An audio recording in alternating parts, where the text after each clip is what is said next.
নমস্কার, আপনারা দেখছেন সান্দন টিভি। আমি রয়েছি আপনাদের সাথে মীনাক্ষী। চোখ রাখছে এই মুহূর্তের প্রাইম নিউজে। উত্তর পূর্বাঞ্চলের উন্নয়ন না হলে দেশ এগিয়ে যাবে না, তাই সারা দেশের সাথে উত্তর পূর্বাঞ্চলের বিশেষ উন্নয়নের দিকে গুরুত্ব দিয়েছেন প্রধানমন্ত্রী নরেন্দ্র মোদী। বৃহস্পতিবার রাজধানীর বর্ডার গোলচক্কর এলাকায় আয়োজিত জনসভায় বক্তব্য রেখে এই কথাই বললেন মুখ্যমন্ত্রী ডাক্তার মানিক সাহা। প্রধানমন্ত্রী বলেছেন, উত্তর পূর্বাঞ্চল উন্নয়ন না হলে দেশ এগিয়ে যাবে না, তাই সারা দেশের সাথে উত্তর পূর্বাঞ্চল বিশেষ উন্নয়নের দিকে গুরুত্ব দিয়েছেন প্রধানমন্ত্রী নরেন্দ্র মোদী। এই উন্নয়নের ধারা অব্যাহত রাখতে প্রধানমন্ত্রী নরেন্দ্র মোদীর বিকল্প কেউ নেই। তাই আসন্ন লোকসভা নির্বাচন এবং উপনির্বাচনে বিজেপিকে ভোট দিয়ে প্রধানমন্ত্রী নরেন্দ্র মোদীর হাত শক্তিশালী করতে হবে। বৃহস্পতিবার রাজধানী বর্ডার গোলচক্কর এলাকায় পশ্চিম ত্রিপুরা লোকসভা আসনের প্রার্থী বিপ্লব কুমার দেব এবং ৭ রামনগর বিধানসভা কেন্দ্রের বিজেপি মনোনীত প্রার্থী দীপক মজুমদারের সমর্থনে আয়োজিত জনসভায় বক্তব্য রেখে এই কথাই বলেন মুখ্যমন্ত্রী ডাক্তার মানিক সাহা। তিনি জনসভা থেকে সকলের উদ্দেশ্যে ভোটদানের আহ্বান জানান। এদিকে জনসভায় এছাড়া উপস্থিত ছিলেন এলাকার বিজেপি প্রার্থী দীপক মজুমদার এবং প্রাক্তন বিধায়ক সুরজিৎ দত্তের সহধর্মিণী।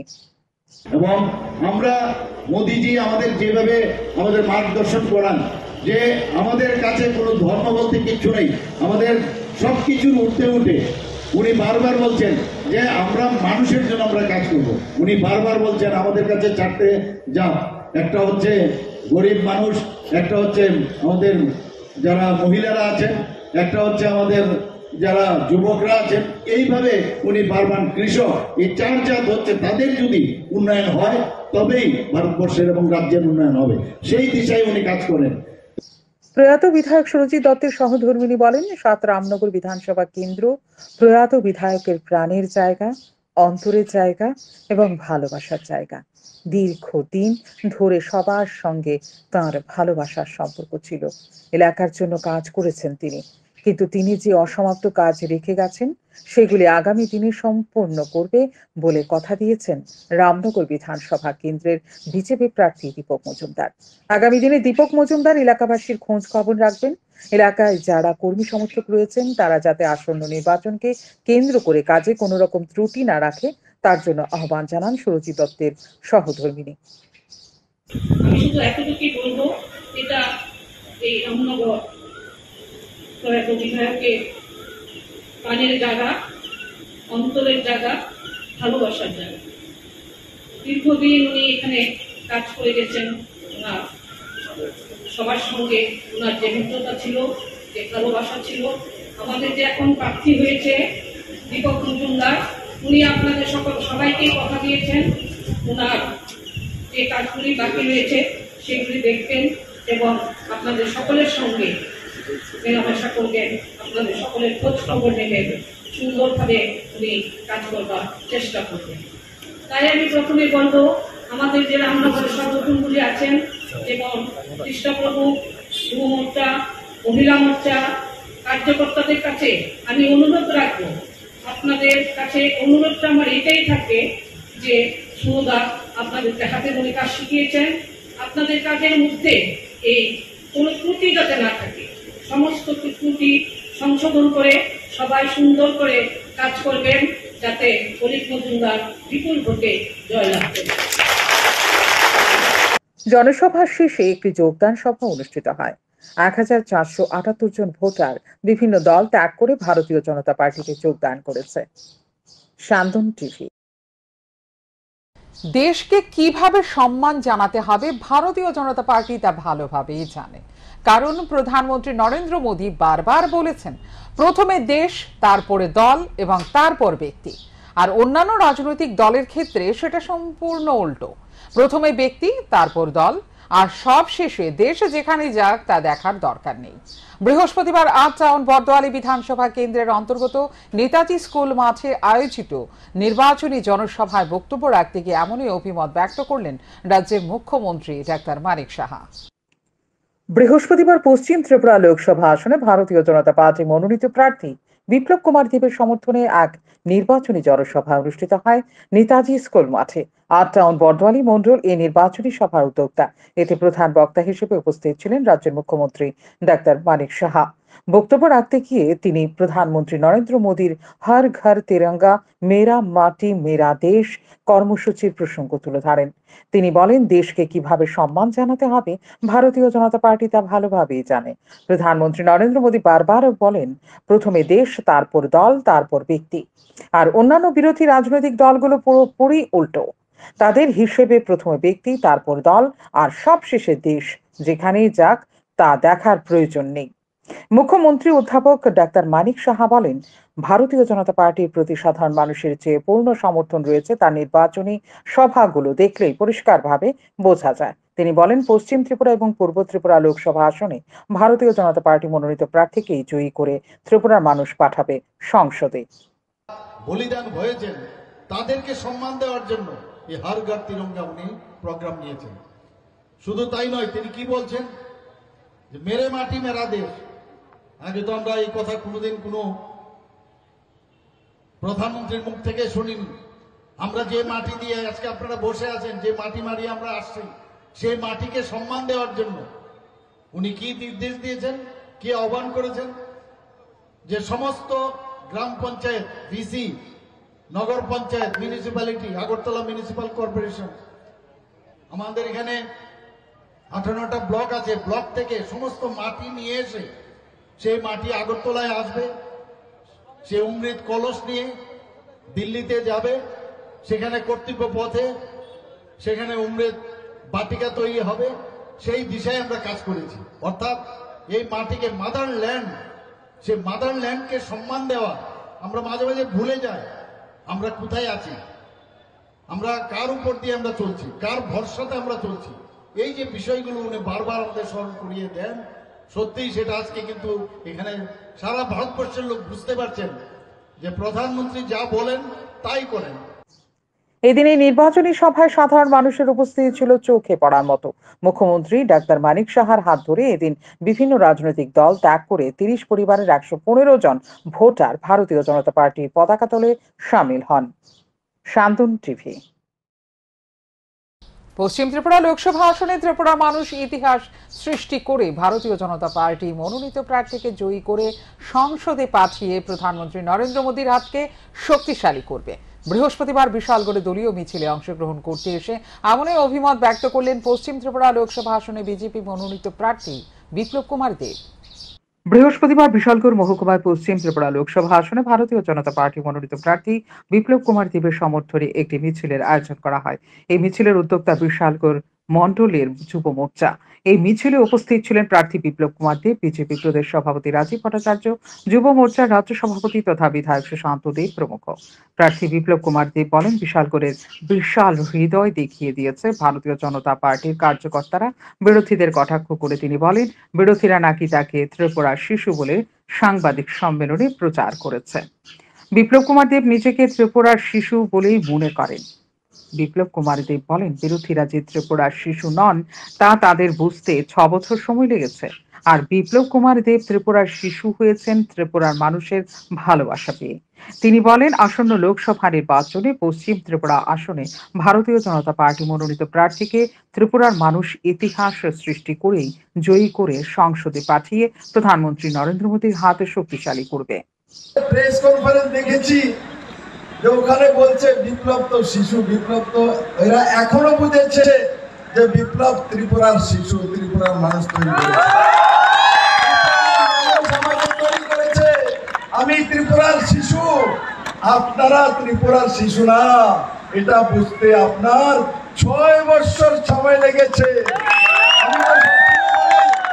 ত্রিপুরার মানুষ আমাকে তৈরি করেছে, তো স্বাভাবিকভাবে আমার পরিচয় তো ত্রিপুরার জনতা দিয়েছে। আপনাদের মতো আমার পরিচয় ছিল না। চীন থেকে আমার পরিচয় আসেনি, পাকিস্তান থেকে আমার পরিচয় আসেনি, রাশিয়া থেকে আমার পরিচয় আসেনি। আমার পরিচয় এসেছে 40 লক্ষ ত্রিপুরাবাসী আমাকে শিশু নতুন এক পরিচয় দিয়েছে। এদিন এই মিছিলে ভারতীয় জনতা পার্টির কার্যকর্তাদের উপস্থিতি ছিল লক্ষণীয়। মিছিলটি পরিক্রমা করে বিশালগড় মহকুমার বিভিন্ন পথ। শান্তন টিভি। দেশের মানুষ বর্তমানে ঐক্যবদ্ধ হচ্ছে। 27টি রাজনৈতিক দল একজোট হয়ে ইন্ডিয়া জোট গঠন করেছে। ভারতবর্ষের মানুষকে আর ভাগ করা যাবে না, দেশের মানুষ ঐক্যবদ্ধ হয়ে লড়াই করবে। ইন্ডিয়া জোট শক্তিশালী হচ্ছে। পূর্ব ত্রিপুরা লোকসভা আসনের ইন্ডিয়া ব্লকের প্রার্থী রাজেন্দ্র রিয়াং এর সমর্থনে তেলিয়ামুড়ার ওমপি চৌমুহনীতে আয়োজিত পথসভায় এই কথাই বললেন ইন্ডিয়া ব্লকের প্রার্থী রাজেন্দ্র রিয়াং। পূর্ব ত্রিপুরা লোকসভা আসনের ইন্ডিয়া ব্লকের প্রার্থী রাজেন্দ্র রিয়াং এর সমর্থনে এক পথসভা অনুষ্ঠিত হয় তেলিয়ামুড়ার ওমপি চৌমুহনী এলাকায়। এই দিনের পথসভায় বক্তব্য রাখতে গিয়ে ইন্ডিয়া ব্লকের প্রার্থী রাজেন্দ্র রিয়াং বর্তমান শাসক দলের তীব্র সমালোচনা করেন। তিনি বলেন, ভয় ভীতি দেখিয়ে গুন্ডা বাহিনী দিয়ে মানুষের মুখ বন্ধ করে দেওয়া হয়েছে, তাই মানুষ বর্তমানে ঐক্যবদ্ধ হচ্ছে। 27টি রাজনৈতিক দল একজোট হয়ে ইন্ডিয়া জোট গঠন করেছে।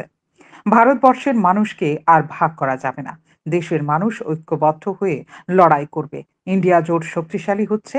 দক্ষিণ ভারতে বিজেপি একটি আসনও পাবে না।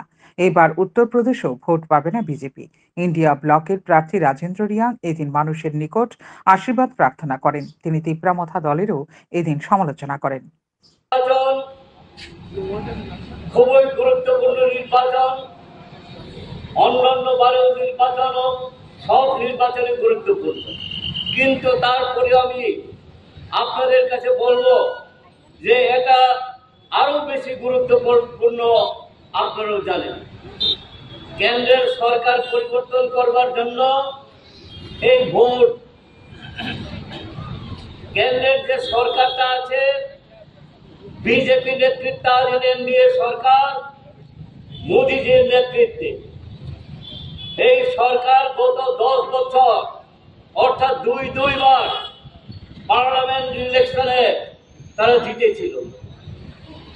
প্রথম এবং দ্বিতীয়বার তাদের বক্তব্য কি ছিল? বছরে 2 কোটি বেকারদের কর্মসংস্থান করে দেব। কালো টাকা বিদেশ থেকে তুলে এনে ভারতবর্ষের যে অ্যাকাউন্টে সবাই ব্যাংক অ্যাকাউন্ট খুলতে পারবেন, সেখানে 15 লক্ষ টাকা করে ঢুকিয়ে দেবেন, তাতে ভারতবর্ষের মানুষের আচ্ছা দিন আয়েগা। অপরদিকে সিপিআইএম রাজ্য সম্পাদক জিতেন্দ্র চৌধুরী বক্তব্য রাখতে গিয়ে বলেন, 2014 সালে দেশের বেকারদের মিথ্যে প্রতিশ্রুতি দিয়ে ক্ষমতায় বসেছিল বিজেপি। ক্ষমতায় বসার পর তারা তাদের প্রতিশ্রুতিগুলি ভুলে যায়। উল্টো দেশের মানুষের অধিকার কেড়ে নিয়ে তুলে দেওয়া হয়েছে মুষ্টিমেয় কয়েকজন কর্পোরেটরদের হাতে। মানুষের অধিকারকে সংকুচিত করার জন্য তারা কাজ করে গেছে বলে অভিযোগ করেন জিতেন্দ্র চৌধুরী। এই দিনের পথসভায় ইন্ডিয়া ব্লকের প্রার্থী রাজেন্দ্র রিয়াং, সিপিআইএম রাজ্য সম্পাদক জিতেন্দ্র চৌধুরী ছাড়াও উপস্থিত ছিলেন কংগ্রেসের প্রাক্তন বিধায়ক অশোক বৈদ্য, সিপিআইএম তেলিয়ামুড়া মহকুমা কমিটির সম্পাদক হেমন্ত কুমার জমাতিয়া, প্রাক্তন বিধায়ক মনীন্দ্র চন্দ্র দাস সহ অন্যান্যরা। এদিন পথসভা শুরুর আগে তেলিয়ামুড়াতে এক সুবিশাল মিছিল সংঘটিত করা হয়। মিছিলে এদিন কংগ্রেস ও সিপিআইএম কর্মী সমর্থকদের উপস্থিতি ছিল লক্ষণীয়। শান্তন টিভি। গণতন্ত্রকে সুদৃঢ় করতে আসন্ন লোকসভা নির্বাচনে সাধারণ নাগরিকদের ভোট দানে এগিয়ে আসার আহ্বান জানিয়ে খোয়াই মহকুমায় একটি র্যালি অনুষ্ঠিত হয়। খোয়াই জেলার জেলা শাসক চাঁদনী চন্দ্রনের উদ্যোগে খোয়াই জেলা সদর শহরে হয় এই র্যালিটি। বৃহস্পতিবার বিকেলে 4টায় খোয়াই জেলা প্রশাসনের উদ্যোগে খোয়াই জেলার ভোট গ্রহণ প্রক্রিয়ার সঙ্গে যুক্ত মহিলা ভোট কর্মীদের নিয়ে এই র্যালি অনুষ্ঠিত হয়। এদিনের এই র্যালিটি কোহিনুর কমপ্লেক্সের সামনে থেকে বের হয়। খোয়াই শহরের বিভিন্ন এলাকা পরিক্রমা করে এই র্যালিটিতে উপস্থিত ছিলেন খোয়াই জেলা শাসক চাঁদনী চন্দ্রন, খোয়াই মহকুমা শাসক মেঘা জৈন সহ অন্যান্যরা। ভোটার কিন্তু এটা প্রসেসে অনেক পোলিং কর্মীরা অনেক পরিশ্রম করে, কঠোর পরিশ্রম করে। এখন আমাদের সঙ্গে আছে খোয়াই জেলার মহিলা পোলিং কর্মীদের। ওরা 2 দিনের জন্য বাড়ি সবকিছু ছেড়ে পোলিং প্রসেসে অংশগ্রহণ করবে। তো ভোটার হয়ে আপনারা সবার দায়িত্ব এটা কি তাদের কঠোর পরিশ্রমকে মূল্য দেওয়া। তো এটার জন্য আমরা আজকে ভোটার অ্যাওয়ারনেসের জন্য এই র্যালি করছি। ব্রাউন সুগার সহ আটক এক মহিলা, ধৃত মহিলার নাম মল্লিকা বিবি। বৃহস্পতিবার যোগেন্দ্রনগর রেল স্টেশন থেকে মহিলাকে আটক করেছে স্থানীয়রা। পরে খবর দেওয়া হয় পুলিশকে। ঘটনাস্থলে আসার পর জিআরপি হাতে তুলে দেওয়া হয় মল্লিকা বিবিকে। অভিযুক্ত মহিলার কাছ থেকে 260 গ্রাম ব্রাউন সুগার উদ্ধার হয়েছে। তবে মহিলার কি উদ্দেশ্যে নিয়ে ব্রাউন সুগারগুলো নিয়েছিল সে বিষয়ে পুলিশ কিছুই জানতে পারেনি। পুলিশের কাছ থেকে জানা যায় এনডিপিএস ধারা অনুযায়ী মামলা হাতে নিয়ে ঘটনা তদন্ত শুরু করেছে। পুলিশের প্রাথমিক ধারণা অভিযুক্ত মহিলার সাথে আরো অনেকেই জড়িত রয়েছে। শুক্রবার মহিলাকে আদালতে তোলা হবে বলে পুলিশ সূত্রে জানা গেছে। বৃহস্পতিবার ধলাই জেলা শাসকের কার্যালয়ে এক সাক্ষাৎকারে মিলিত হলেন ধলাই জেলার জেলা শাসক তথা পূর্ব ত্রিপুরা লোকসভা কেন্দ্রের রিটার্নিং অফিসার সাজু ওয়াহিদ এ। তিনি জানান, পূর্ব ত্রিপুরা লোকসভা কেন্দ্রে মনোনয়ন দাখিলের শেষ দিন ছিল আজ। তিনি বলেন, এই সময়ের মধ্যে 9 জন প্রার্থী মনোনয়নপত্র দাখিল করেছেন। শুক্রবার মনোনয়নপত্র স্ক্রুটিনি করা হবে। তিনি বলেন, বিজেপি, সিপিআইএম, আইএনপিটি, আমরা বাঙালি দলের তরফ থেকে মনোনয়নপত্র জমা করা হয়েছে। এছাড়াও 5টি নির্দল প্রার্থী সেখানে মনোনয়নপত্র দাখিল করেছেন। आज 4 तारीख लास्ट डे ऑफ नॉमिनेशन था एंड आज 3 बजे तक हमको 9 कैंडिडेट से नॉमिनेशन फॉर्म मिला है। टोटल 14 नॉमिनेशन फॉर्म सबमिट किया गया है। बीजेपी से, सीपीएम से, आम्र बंगाली, आईएनपीटी और बाकी 5 इंडिपेंडेंट कैंडिडेट से हमको नॉमिनेशन फॉर्म्स मिला है। कल हमारा स्क्रूटनी होगा। 8 तारीख लास्ट डेट ऑफ विड्रॉवल है और 8 तारीख को हमारा सिंबल नोटिफिकेशन भी होगा। जो इंडिपेंडेंट कैंडिडेट होगा उसका सिंबल अलॉटमेंट 8 तारीख 3:30 बजे होंगे हमारे चेंबर में।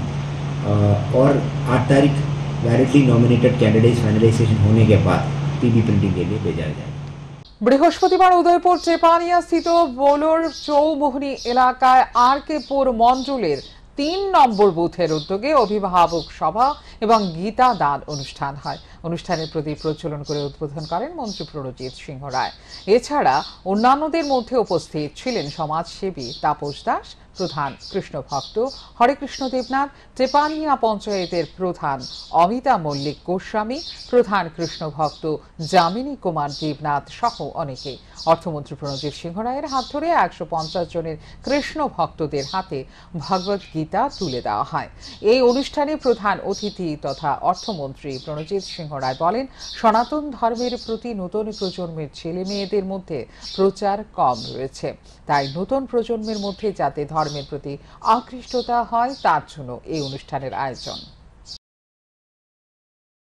শান্তি এর থেকে বড় শান্তি মানুষের জীবন কখনো থেকে শান্তি কখনোই আসতে পারে। আমরা যতই ডিটেক্ট করে আমি রাজনীতি করি, আমি রাজ্যের অর্থমন্ত্রী, মনে হচ্ছে আমি কত ক্ষমতা না, এটা হতে পারে না। মানুষ সাময়িক তার সে অধিকার, তার সম্পদ, তার শক্তি, তার ক্ষমতা, তার ব্যক্তি এই সমস্ত চিরস্থায়ী।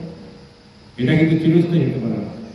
চিরস্থায়ী সেটা মানুষ যখন কর্ম করে এবং সঠিক ধর্মের পথে সঠিক তার মধ্যে আমরা চলতে পারি, তবে আমরা সেটা কিন্তু আমাদের সর্বশ্রেষ্ঠ পাওয়া হিসেবে এমন একটা পরিবেশে আজকে। পশ্চিম ত্রিপুরা লোকসভা আসনে ইন্ডিয়া জোটের কংগ্রেস মনোনীত প্রার্থী আশিস কুমার সাহা এবং 7 রামনগর বিধানসভা কেন্দ্রের উপনির্বাচনে ইন্ডিয়া মঞ্চের বামফ্রন্ট প্রার্থী রতন দাসকে জয়ী করার লক্ষ্যে বৃহস্পতিবার বিকেলে একটি পদযাত্রা অনুষ্ঠিত হয়। কৃষ্ণনগর এলাকার বিভিন্ন পথ পরিক্রমা করে এই পদযাত্রা। এতে উপস্থিত ছিলেন প্রার্থী রতন দাস সহ সিপিআইএমের রাজ্য কমিটির সদস্য অমল চক্রবর্তী, প্রাক্তন বিধায়ক শঙ্কর প্রসাদ দত্ত সহ আরো অনেকেই। সারা পাচ্ছি, জয় নিয়ে আশাবাদী, জনগণের কাছে যাচ্ছি, আমাদের কথা বলছি, মানুষ আগ্রহের সঙ্গে শুনছেন। আজকে আমরা কৃষ্ণনগরের একটা অংশে আমরা পদযাত্রা করছি। এই পদযাত্রায় লোকসভা নির্বাচনে ইন্ডিয়া মঞ্চের জাতীয় কংগ্রেসের প্রার্থী পশ্চিম ত্রিপুরা সাধারণ আসনে আশিস কুমার সাহা এবং 7 রামনগর বিধানসভা কেন্দ্রের উপনির্বাচনে ইন্ডিয়া মঞ্চের সিপিআইএম প্রার্থী রতন দাস আমি নিজে। আমার চিহ্ন কাস্তে হাতুড়ি তারা, আশিস কুমার সাহার চিহ্ন হাত চিহ্ন। এই দুটো চিহ্নে ভোট দেওয়ার আবেদন জানিয়ে, জনগণের প্রতি আহ্বান জানিয়ে আমরা আজকে এই পদযাত্রা করছি।